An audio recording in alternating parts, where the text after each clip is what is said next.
ঘোষখোৰ গাঁওবুঢ়া ধনঞ্জয় পাঠক প্ৰমাণপত্ৰৰ নামত চৰকাৰী গাঁওবুঢ়াৰ ধন দাবীৰ অভিযোগ মৃত্যু প্ৰমাণপত্ৰৰ নামত 10,000 টকা দাবীৰ অভিযোগ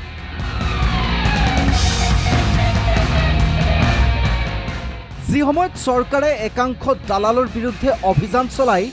ৰাজ্যৰ বিভিন্ন প্ৰান্তৰ পৰা গ্ৰেপ্তাৰ কৰিছিল একাংশ মণ্ডল লাট গাঁওবুঢ়া তাৰ পিছতো চৰিত্ৰ সলনি হোৱা নাই একাংশ গাঁওবুঢ়াৰ এইবাৰ মৃত্যু প্ৰমাণপত্ৰৰ নামত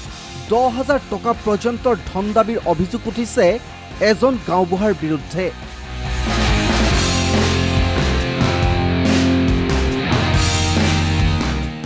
হেমন্ত পাঠক নামৰ এজন লোকে মাতৃৰ মৃত্যু প্ৰমাণপত্ৰ বিচাৰি গৈছিল গাঁওবুঢ়া ধনঞ্জয় পাঠকৰ ওচৰলৈ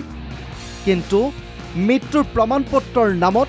ধনঞ্জয় পাঠকে বিচাৰিলে 10,000 টকা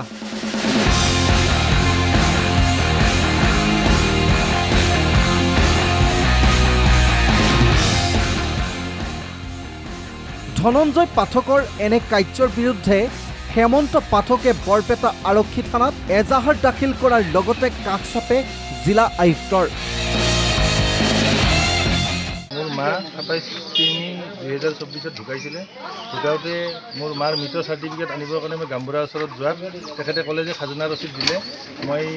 মৃত চাৰ্টিফিকেটখন দিম নহ'লে আপোনালোকে যদি 10,000 টকা এটা দিয়ে মই দিম তেতিয়া মই ভাবিলোঁ যিহেতু আমাৰ মাননীয় মুখ্যমন্ত্ৰী ডাঙৰীয়াই আজি এইবিলাক চব কৰাপশ্যন নোহোৱা কৰিছে নোহোৱা কৰাৰ পিছত মই এই মানুহজনক 10,000 টকা কিয় দিওঁ তেতিয়া মোৰ দাদা দুজনক ক'লোঁ যে খাজনা ৰচিদখন মোক আনি দিয়ক তেতিয়া মোৰ দাদাই আজি 11টামান বজাত মৌজা অফিচত যায় এইখন খাজনা ৰচিদ দিয়ে লৈ আহি কিনে গাঁওবুঢ়াৰ ওচৰত যোৱাত